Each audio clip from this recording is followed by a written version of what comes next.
I never expected my life to take such a bizarre turn. Just a few days ago, I was sitting in my tiny apartment, staring at an overdue bill, wondering how I would make it through the next month. My fridge was nearly empty. My landlord had left yet another reminder on my door, and my phone was filled with unanswered messages from creditors. Then, out of nowhere, an envelope arrived at my doorstep, thick, elegant, and embossed with golden edges. No sender's name, just my own, written in bold, flowing script. It felt like something out of a dream or a nightmare. I hesitated for a long moment before picking it up, feeling the weight of the paper in my hands. Curious and slightly apprehensive, I tore it open. The message inside was brief but chillingly formal. You are cordially invited to Blackwood Manor to claim an inheritance. Transportation will be provided. Do not be late. It was signed with a single, looping initial, R. I had no idea who R was. No distant relatives I knew of. No inheritance I had ever expected. But something about the letter felt urgent. The kind of thing you don't ignore, even if every rational bone in your body tells you otherwise. It didn't provide details on what exactly I was supposed to inherit, only that I needed to be present in person. I reread the letter a dozen times, searching for any sign of deception. The paper itself had an old-world feel, the ink slightly smudged as though written with a fountain pen. It felt authentic. Still, my skepticism lingered.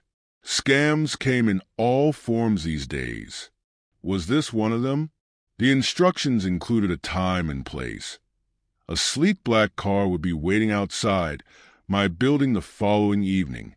Against my better judgment, I decided to go. Maybe it was a desperation speaking, or perhaps it was sheer curiosity, but something inside me needed to know. If nothing else, I wanted answers. When the night came, I stepped outside, my stomach twisting with a mix of anticipation and dread. The air was cold, a thick fog rolling over the streets. And there it was, the car, a long, polished vehicle that looked like something out of a noir film. The driver, a man in a crisp black suit and dark gloves, stood beside it, his expression unreadable. He nodded once, opened the door, and gestured for me to enter. Inside, the air smelled faintly of leather and something else, something richer, darker, like old books and candle wax. I slid into the back seat, my heart pounding, and that's when I saw them. For other strangers already seated. The silence between us was thick, heavy with unspoken questions. Who were they? Why were we all here? I swallowed hard, glancing around at my companions. To my left sat a middle-aged man with a weary expression, the lines on his face telling a story of stress and disappointment. His suit was well-tailored but slightly wrinkled, as if he had worn it too many times without bothering to press it. He tapped his fingers anxiously on his knee, stealing glances at the others. Next to him, a woman with sharp eyes clutched her purse tightly against her chest. Her lips were pursed, her posture rigid. She looked like someone who trusted no one, not even herself. Across from me, a young journalist scribbled notes in a small leather-bound notebook. His hands moved swiftly, but his gaze kept flicking toward the rest of us, as if studying his next story. He looked oddly excited, as though he had just stumbled upon the scoop of a lifetime. And then there was the last man. A smirk played at his lips, his demeanor too casual for the situation. He lounged comfortably, eyes dancing with amusement. The kind of man who either knew something the rest of us didn't, or simply enjoyed playing with fire. No one spoke for the first hour. The only sounds were the low hum of the car and the occasional rustle of fabric as someone shifted uncomfortably in their seat. Then, finally, the journalist cleared his throat and broke the silence. "So," he said, adjusting his glasses, "anyone else wondering if this is some elaborate scam?" The weary-looking man sighed. "If it is, it's the strangest one I've ever seen." I hesitated before speaking. "Does anyone here actually know who sent the invitation?" A collective pause. Then, one by one, heads shook. None of us knew. The woman with the sharp eyes spoke next, her voice low. "Then why did we all come?" No one had a good answer to that.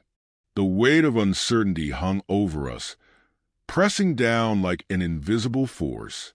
We rode in silence again, the car cutting through a thickening mist as we neared our destination. The world outside was a blur of darkness, trees rising like skeletal fingers in the gloom. The road narrowed, twisting like a serpent through the dense forest. I couldn't shake the feeling that we were heading towards something inescapable. And as the looming shape of Blackwood Manor emerged from the fog, my breath hitched in my throat. A monstrous estate stood before us, its silhouette sharp against the night sky. Towers jutted up like jagged teeth, windows flickering with a dim golden glow. The iron gates creaked open as if moved by unseen hands, and the car rolled forward, carrying us toward whatever fate awaited. This was no ordinary invitation, and I had the sinking feeling that this was only the beginning. The car came to a slow stop in front of the imposing Blackwood Manor. Even from inside the vehicle, I could feel its presence, a looming, ancient thing standing defiantly against time.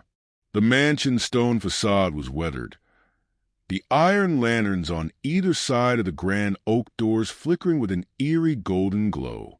The mist swirled around the building's foundation like grasping fingers, and a cold unease settled deep in my stomach. The driver, still silent, stepped out and opened the door for us. One by one, we hesitated, then exited. Our breath came in soft clouds in the night air as we stood beneath the towering structure. There was no turning back now. A moment later, the grand doors creaked open, seemingly on their own. A tall man in a perfectly tailored black suit stood in the entryway, his silver hair swept back, his expression unreadable. His pale eyes scanned each of us in turn before he gave a slight nod of approval. "Welcome to Blackwood Manor," he said, his voice deep and velvety, yet holding an undeniable authority. "My name is Mr. Carlyle. I have been instructed to oversee your stay here. Please follow me." Without another word, he turned and strode inside. Exchanging cautious glances, we followed. The interior was just as grand and foreboding as the exterior. A massive chandelier, its crystals dusted with time, cast fractured light onto the polished marble floor. Twin staircases curled upward like the arms of some sleeping beast, disappearing into shadow. Portraits of stern-faced ancestors lined the walls, their oil-painted eyes following us as we walked. The corridor seemed endless, and the dim lighting made every step feel heavier. The scent of polished wood, aged parchment, and a hint of something musky lingered in the air. Mr. Carlyle led us into a parlor where a long wooden table was set with 5 chairs. A fire crackled in the massive hearth, casting long, dancing shadows across the room. The scent of old books, leather, and something faintly metallic filled the air. The walls were lined with towering bookshelves, filled with volumes that looked untouched for decades. "Please be seated," Mr. Carlyle instructed. We hesitated before taking our seats, still wary. I watched as the others positioned themselves, each careful, each uncertain. Once we were settled, Carlyle clasped his hands behind his back and began. "There are rules to your stay," he said, his voice calm but firm. "You have been invited here because each of you has a claim to something within these walls. However, inheritance is not simply given. It must be earned. A shiver ran through me. Earn? Carlyle continued. You will each stay in a designated room within the manor. The doors will lock at midnight and will not open again until morning. You are not to wander the halls after that time. Meals will be served at the same hour each day. You may explore the manor, but certain areas remain off-limits. And most importantly, under no circumstances are you to leave before the game has concluded. My pulse quickened at his choice of words. Game? The other seemed equally unsettled. The journalist adjusted his glasses nervously. The woman beside him stiffened in her chair, and the smirking man's expression darkened just a fraction. Before anyone could protest, Carlyle lifted a small silver bell from the table and rang it once. The sound echoed ominously, and almost immediately, 2 doors on either side of the room swung open. A pair of uniformed maids entered, carrying small envelopes. They placed one in front of each of us before bowing and exiting the way they had come. These contain your room assignments, Carlyle explained. Inside, you will also find further instructions, personalized for each of you. I suggest you follow them closely. Any deviation may have consequences. The fire crackled louder, as if emphasizing his words. My fingers hovered over the envelope. Every instinct screamed at me to get up, to leave this place before whatever game this was could truly begin. But something told me it was already too late. I picked up the envelope and slid my finger beneath the seal, hesitating for only a moment before pulling out the small, neatly folded sheet of paper inside.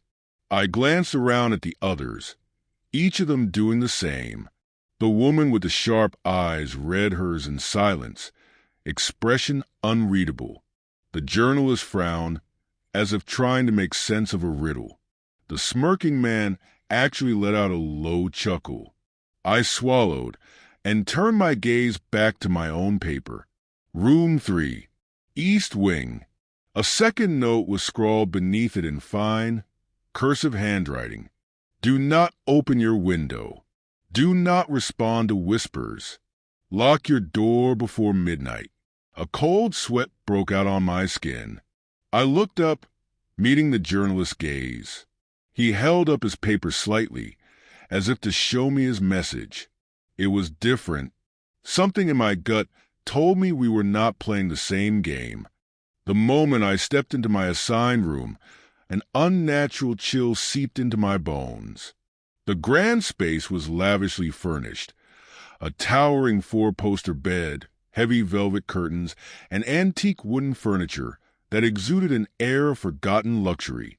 A single oil lamp flickered on the nightstand, casting distorted shadows against the ornate wallpaper. I hesitated at the threshold, the warning on my note echoing in my mind. Do not open your window. Do not respond to whispers. Lock your door before midnight. The unease that had settled in my stomach since arriving at Blackwood Manor only deepened. Swallowing my apprehension, I entered fully, shutting the heavy oak door behind me. The lock clicked into place with an unsettling finality. Dropping my bag onto the bed, I walked to the window, resisting the urge to pull back the thick, dust-laden drapes. The night beyond was a heavy, suffocating black, the kind that swallowed everything whole. A soft rustling sound reached my ears, and my breath caught. Was it the wind, or something else? I turned sharply, scanning the room. It was empty, save for the large mirror above the dresser, reflecting my own pale face back at me. The flickering lamp gave the illusion of movement within the glass. I shook my head, forcing myself to breathe evenly. Get a grip. I sat on the edge of the bed, rubbing my hands together as I tried to shake off the sensation of being watched. The house was old. Of course, it had its sounds. Old wood creaked. Wind found its way through the smallest cracks. There was nothing sinister about it, and yet a faint sound, barely more than a whisper, tickled my ears. My body tensed. It wasn't my imagination. The sound was real. A soft, deliberate rustling, like fabric sliding over stone. I turned toward the door, heart hammering. Was someone outside? I stepped closer, pressing my ear against the wood. Silence. Then a soft tap, tap, tap against the bottom of the door. I stumbled back, nearly knocking over the lamp. The tapping came again, steady, measured. My breath came in shallow gasps. I glanced at the clock on the mantel. 10 minutes to midnight. Lock your door before midnight. I bolted toward the door and turned the key until I heard the lock click into place. The tapping stopped immediately. A dreadful silence followed, stretching unbearably long. Then a whisper, faint, almost lost to the still air. Let me in. A chill slithered down my spine. The voice was unlike anything I had ever heard. Neither male nor female, neither young nor old. It was wrong. I backed away, pressing my hands against my ears. You're imagining it, I muttered under my breath. You're just tired. The whisper came again, closer now, as if whatever was could sense my doubt. Let me in. I shut my eyes tightly, refusing to acknowledge it. If I pretended it wasn't real, maybe it would go away. The house was testing me. That was all this was, a game of nerves. And then the doorknob rattled. I nearly screamed. I staggered backward until my legs hit the bed. The rattling grew more insistent, as if someone, was on the other side, desperate to get in. Then it stopped. The silence that followed was deafening. I forced my breathing to slow, straining to listen. Nothing. No tapping. No whispers. No movement beyond the door. Slowly, cautiously, I crawled into bed and pulled the blankets around me like a shield. The note had warned me. I had followed its instructions. That had to mean something. But sleep did not come easily that night. And in the depths of the silence, I knew I was not alone in this house. Morning arrived with an eerie stillness.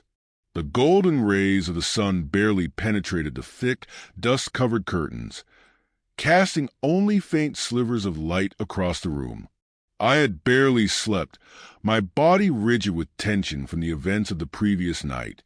The whispered voice, the rattling doorknob. Had it really happened? Or was it a trick of my exhausted mind? I sat up slowly, rubbing my temples as a dull headache throbbed behind my eyes.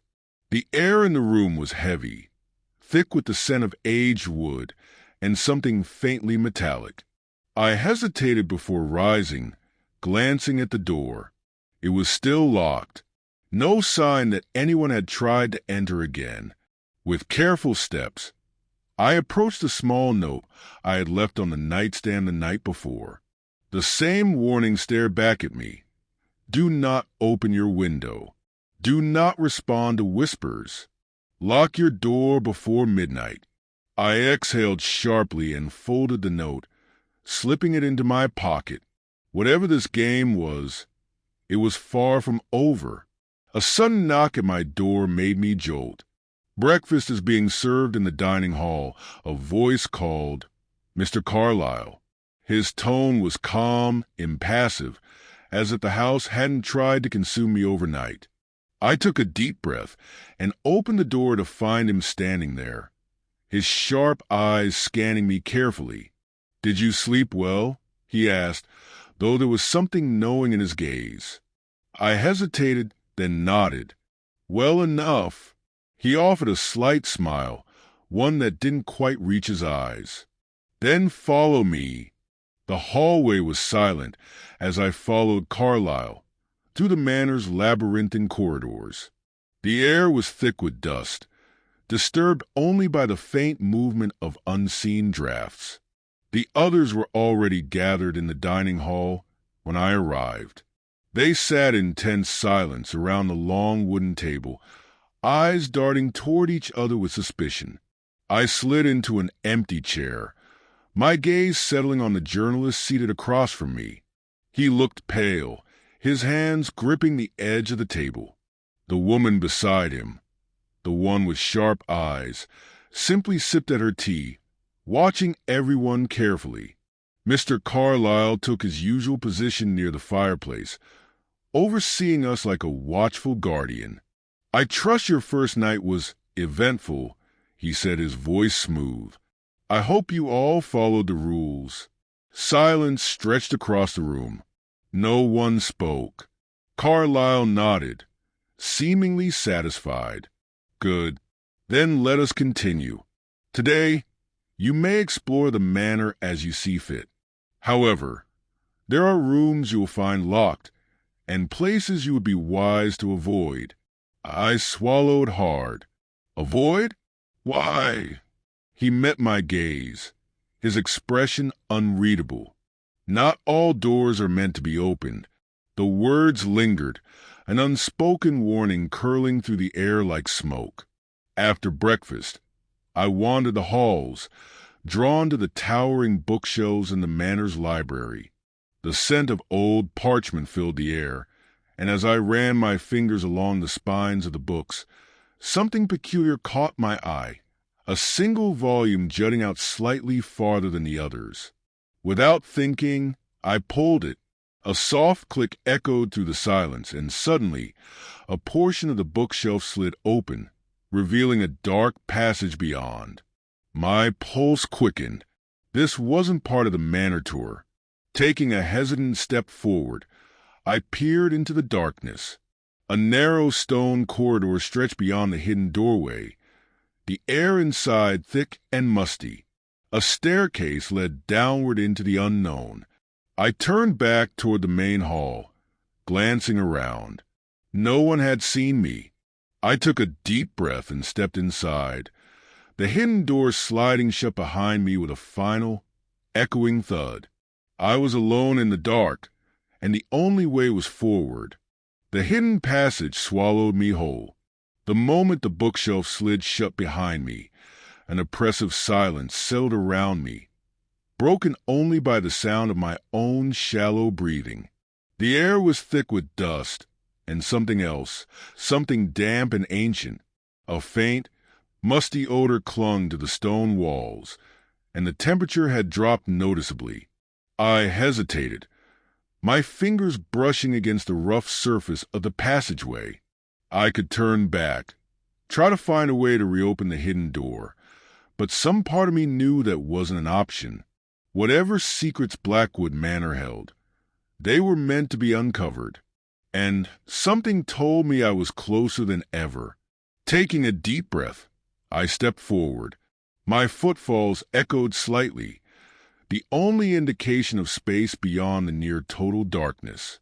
The corridor was narrow, forcing me to keep my shoulders drawn inward as I descended a spiraling staircase. Each step down sent a deep chill into my bones. The further I went, the more I felt something creeping at the edges of my mind, a whisper of unease, a sensation of being watched. I turned my head quickly, shining my small flashlight behind me. Nothing, just the walls and the endless darkness. I pressed forward, my fingers trailing along the damp stone to keep myself steady. The stairs eventually ended at a heavy wooden door, its surface warped with age. I pressed my palm against it hesitantly, feeling the weight of the years settle against my touch. With a deep breath, I pushed. The door groaned open, revealing a vast underground chamber. The ceiling stretched high above, supported by thick stone columns. Flickering torches lined the walls, casting eerie shadows that danced along the uneven ground. At the center of the room, a massive circular stone slab lay embedded in the floor, symbols etched into its surface. I took a cautious step forward, my eyes scanning the space. There were remnants of furniture, broken chairs, an old wooden desk covered in dust, paper scattered as if someone had abandoned the place in a hurry. Something about it felt wrong, as though I had stepped into a space not meant to be disturbed. Then I saw it. An old journal lying on the desk, its cover worn and brittle. I reached out, hesitating for only a moment before picking it up. The pages crackled under my fingers as I flipped through them, eyes scanning the hastily scrawled entries. The ritual is incomplete. We should not have tampered with it. The house that watches, it waits. A chill ran down my spine. Ritual? What had the previous inhabitants done down here? A sudden creak shattered the silence. I spun around, heart pounding. The torches flickered violently, as if disturbed by an unseen force. My breath came in quick, shallow gasps as I scanned the shadows. Then a whisper, low, guttural, seeping through the darkness like oil. You should not be here. The voice was right behind me. My breath caught in my throat. I spun around, my flashlight beam trembling as it cut through the darkness. But there was nothing. No figure, no movement, just the stone walls and the flickering torchlight casting sinister shadows that seemed to shift when I wasn't looking. Yet, I was certain of what I had heard. The voice had been there, low, guttural, and undeniably real. Swallowing my fear, I backed away toward the desk, gripping the journal tightly. The words inside still burned in my mind. The ritual is incomplete. We should not have tampered with it. The house that watches, it waits. A sudden gust of wind, impossibly strong for a sealed underground chamber, swept through the room, snuffing out several torches. The darkness pressed in, thick and suffocating. I fumbled for my flashlight, but the beam flickered and died, plunging me into utter blackness. A deep, resonant sound rumbled beneath me. It was as if the very foundation of the manor had shifted, an ancient groan that vibrated through the floor. Then footsteps, soft, deliberate, echoed from the far side of the chamber. I wasn't alone. I held my breath, my heart hammering against my ribs. The steps grew closer, slow but unyielding. Panic clawed at my chest. I forced myself to move, edging along the desk, feeling for anything I could use as a weapon. My fingers closed around something cold and metallic, an old, rusted candlestick. The footsteps stopped. Silence. Then a whisper, softer this time, as though the speaker was right next to my ear. You were warned. A hand, cold, skeletal, brushed against my arm. I yelped, jerking away, swinging the candlestick wildly into the darkness. It connected with nothing but air. Stumbling back, I collided with a stone pillar, my pulse thundering in my ears. Light flared suddenly. The torches reignited in unison, their flames crackling violently. The chamber was empty, no figures, no signs of movement. Only me and the oppressive silence. I needed to get out.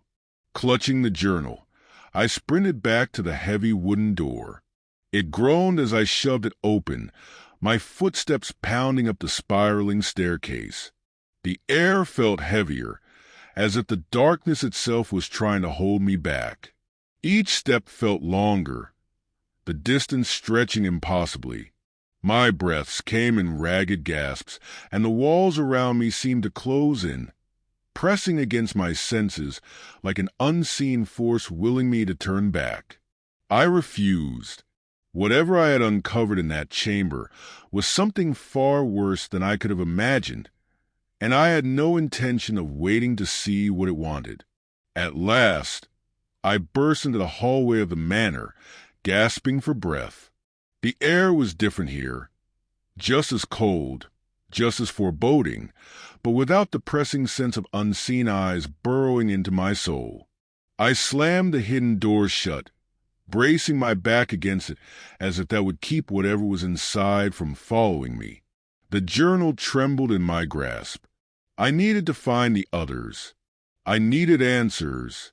A sound from down the corridor made me freeze. Not another whisper.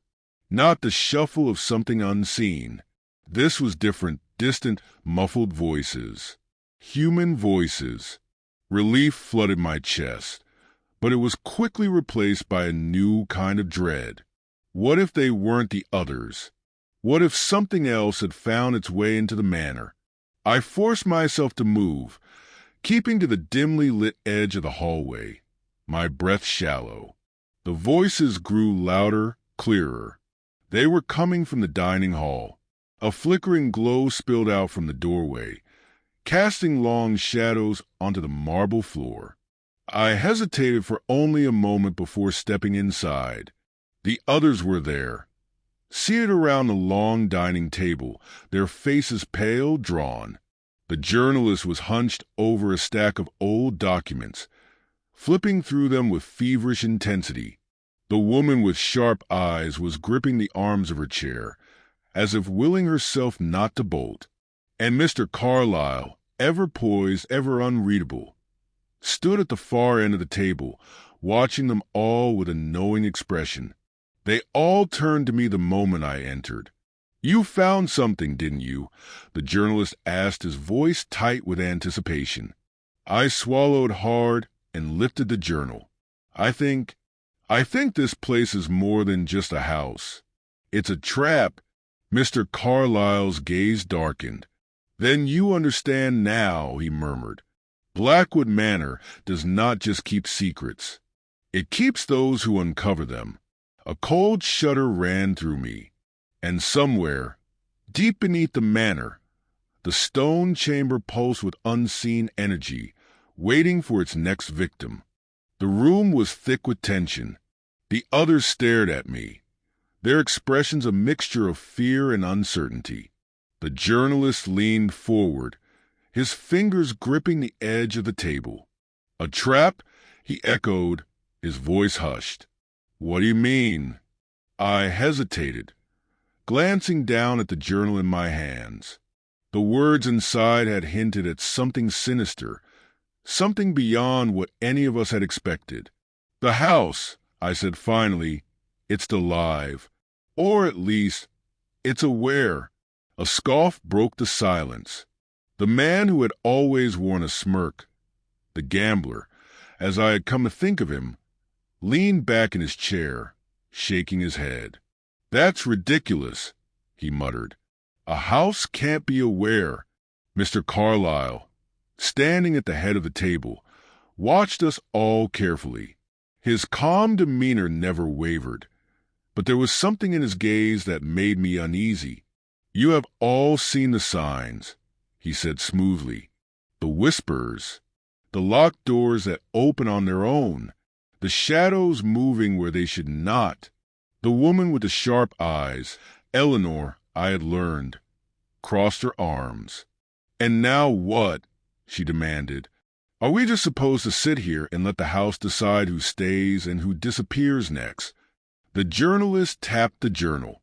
"There has to be something in here, some way to stop this." He flipped through the pages with increasing desperation, muttering under his breath as he scanned the old, ink-stained entries. Then he froze. I leaned in, my pulse quickening. "What is it?" He pointed to a passage near the bottom of a yellowed page. I read it aloud. "The house does not seek destruction, but balance. Those who disrupt its slumber must offer recompense. A sacrifice must be made." Silence filled the room. The gambler scoffed again, but this time his smirk was forced. "Sacrifice," he said, voice low. "That could mean anything." Carlyle stepped forward. "It means one of us must stay. The weight of his words sank in like a stone in deep water. No one spoke. No one even moved. Then, from somewhere deep within the manor, a door creaked open on its own. A draft swept through the dining hall, snuffing out the nearest candle. The room dimmed, shadows creeping toward us like reaching hands. The manor had made its demand. Eleanor shot up from her chair, her hands clenching into fists. We don't even know what that means. Stay? Stay how? Her voice quivered, though she fought to keep her composure. The journalist shook his head, his fingers tightening around the journal. If we don't figure this out, none of us are leaving. This place, it's not letting us go, not until we give it what it wants. The gambler, normally indifferent, had gone pale. So what? We draw straws. See who gets to be the lucky offering. His voice was laced with sarcasm, but the fear behind it was unmistakable. Carlyle exhaled slowly, as if he had already accepted the manor's decree. The passage speaks of balance. If we disturb something, we must restore it. Perhaps there is another way. I could barely process his words. The walls of the manor seemed to press in closer, the dim light making the edges of the room shift and blur. What if the house decides for us? I asked, my voice barely above a whisper. As if in answer, another gust of wind howled through the room. A shadow slithered across the wall, distorting unnaturally, stretching and curling like a living thing. The air grew thick, and an oppressive energy settled over us. The journalist stood abruptly, slamming the journal shut. We need to move. Now. Staying here waiting, it's what the manor wants. It wants us scared, conflicted. We need to take action before it decides on its own. Eleanor nodded sharply. There has to be another way. We searched the house. There has to be something in here that can help us. The gambler let out a shaky breath. And what if we don't find anything? What if the choice is already made? Carlyle's gaze remained steady. Then we do what must be done. The silence that followed was suffocating. None of us wanted to say what we were thinking, but the truth loomed over us like a specter. A sacrifice had to be made, and time was running out. The house trembled. A deep, resonant groan echoed through the walls, as if the manor itself was stirring from a long slumber. Dust cascaded from the ceiling, swirling through the dim candlelight. I took a step back, gripping the journal as if it could somehow shield me from whatever was coming. The others remained still, frozen by the suffocating weight of dread. Eleanor's voice, though quiet, cut through the tension. We can't just let it choose. If we wait, none of us might make it out. The journalist nodded, his knuckles white as he clutched the journal's fragile pages. There has to be another passage, a way to undo this. If a sacrifice is the answer, then there has to be an alternative. Carlyle, ever calm, finally showed a hint of unease. There is no alternative. The house demands balance. We disturbed it, and now we must pay its price. The gambler's smirk had long vanished. And what if we refuse? What if we just leave? The manor answered before any of us could. The door to the dining hall slammed shut with an unforgiving finality. The torches flared, their flames stretching unnaturally tall before dimming to an eerie, flickering glow. A presence filled the room, thick and pressing. The whispering began again, a chorus of voices speaking in overlapping echoes. Choose. The word did not come from any single direction. It was everywhere, around us, within us, a demand that seeped into the marrow of our bones. Eleanor shook her head fiercely. We don't have to do this. There has to be another way. The journalist flipped desperately through the journal, his eyes darting over each line.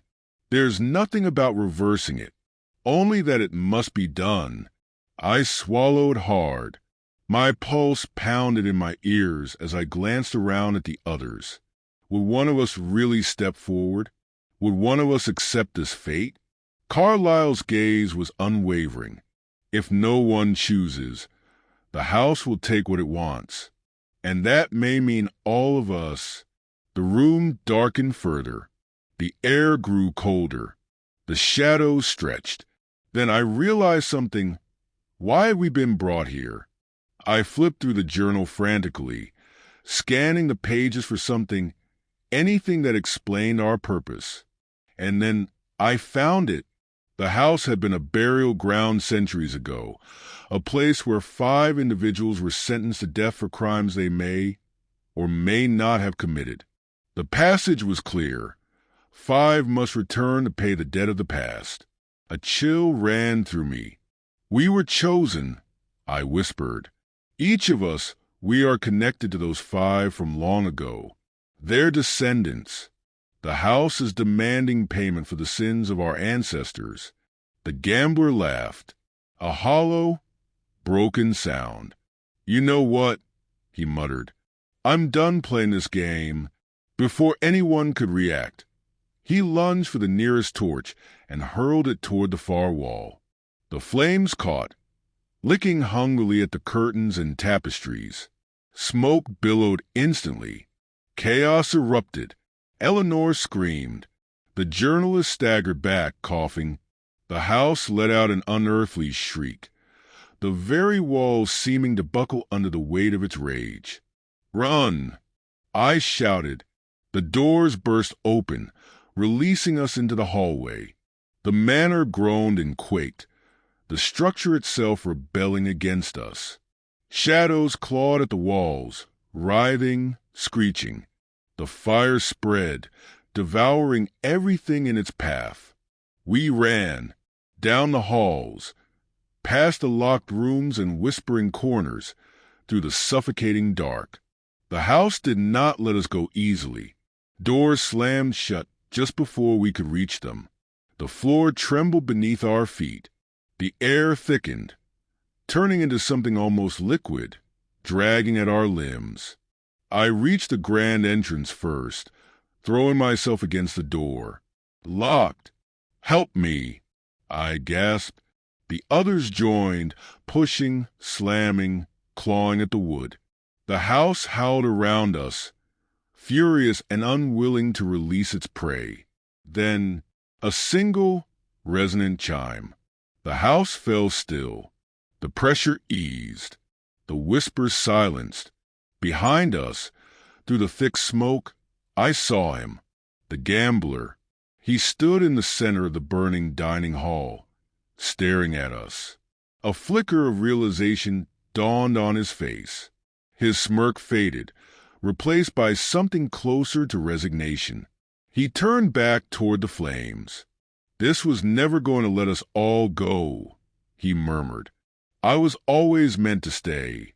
Before anyone could reach for him, he stepped back into the fire, his silhouette swallowed by the inferno. The door flew open. We stumbled into the night, gasping for air, the cool wind hitting our faces like a salvation we had never thought we would feel again. The manor roared behind us, fire consuming its walls, its secrets, its hunger. We did not speak. There were no words for what had happened. As the first light of dawn touched the horizon, the house of Blackwood Manor collapsed in on itself, leaving nothing but ruin. The moment I stepped into my assigned room, an unnatural chill seeped into my bones. The grand space was lavishly furnished. A towering 4-poster bed, heavy velvet curtains, and antique wooden furniture that exuded an air of forgotten luxury.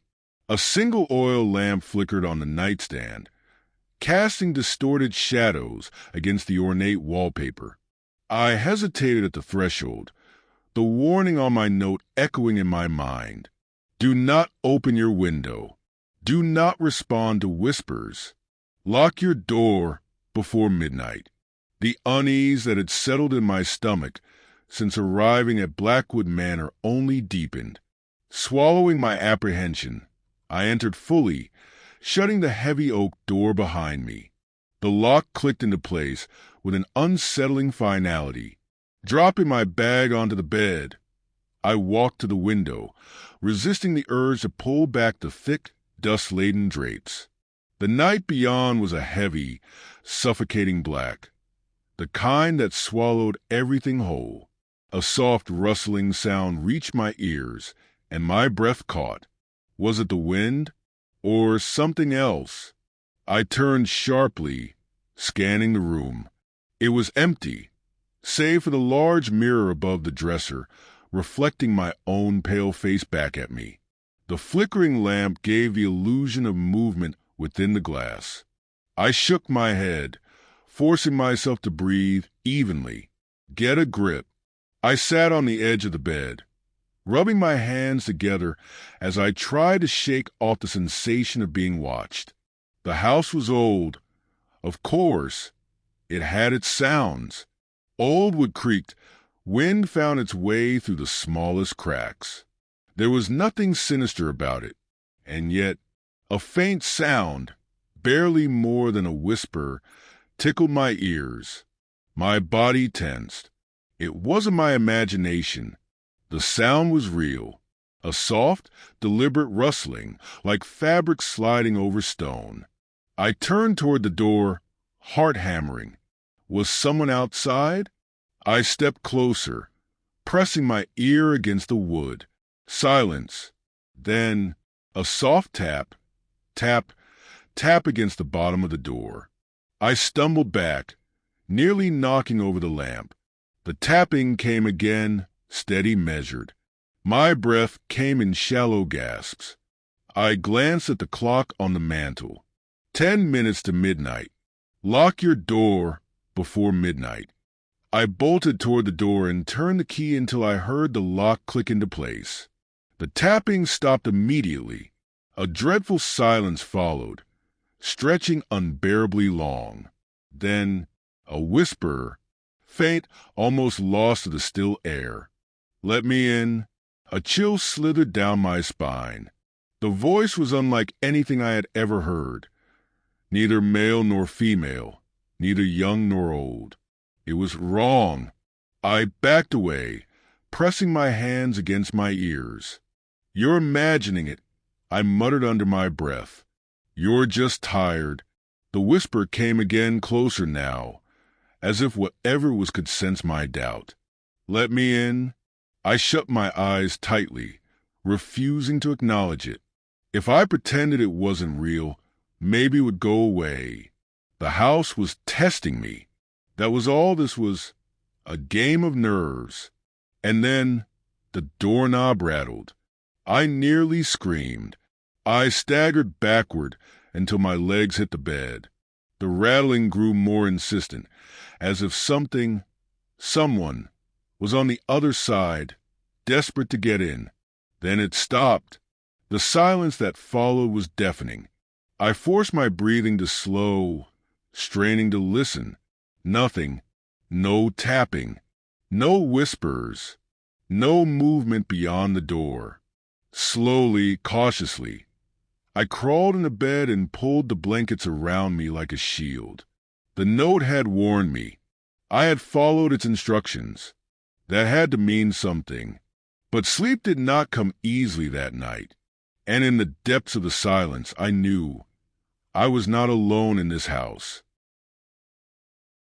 The house was gone, reduced to smoldering ruin. But the unease clung to my skin like damp air before a storm. Eleanor was the first to break the silence. We need to know why. Her voice was hoarse, exhausted, but unwavering. Why us? The journalist cleared his throat. It doesn't feel over, he admitted, his voice barely above a whisper. It should feel over, but it doesn't. And he was right. Even as the remains of Blackwood Manor turned to ash behind us, I could feel something watching, waiting. We reached the only inn in town, where the innkeeper, an old woman with kind eyes but a wary expression, offered us shelter without question. Perhaps she had seen others like us before, survivors who weren't sure they had truly survived. That night, sleep did not come. I kept seeing the gambler's final smirk, the way he stepped into the flames, his resignation, his acceptance.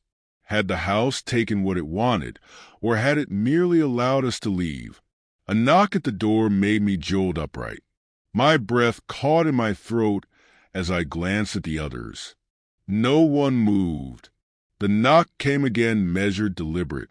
Summoning what little courage remained, I stepped forward and opened the door. A single envelope lay on the floor, its edges crisp, untouched by soot or fire. The wax seal was identical to the one that had summoned us to the manor. My fingers trembled as I picked it up, my pulse pounding in my ears. Inside was a single line of text, written in familiar, elegant script. The house remembers. One debt has been paid, but the past is never truly settled. Shadows stretch long, and the echoes of wrongdoing rarely fade. You may walk free for now. The door slammed shut on its own. The nightmare was not over.